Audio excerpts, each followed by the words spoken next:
Okay.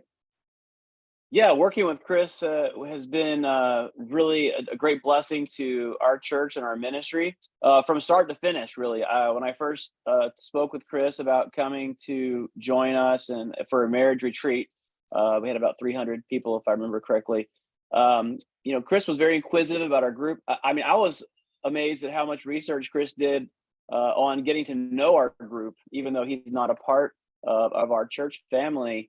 And just the questions that he asked, he engaged with the people asking about their needs before he came, and was able to tailor even the presentations to the things that he discovered about the demographics and interests of our people.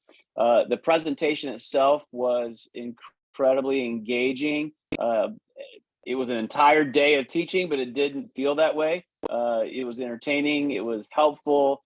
There was a lot of great information. And then there was even some tools that people were able to walk away with that they could use going forward. So it wasn't just a day spent listening, but really there were takeaways and things that they could put into practice immediately as a result of the marriage workshop. So I couldn't recommend Chris more. We loved having him. We'll definitely have him back again.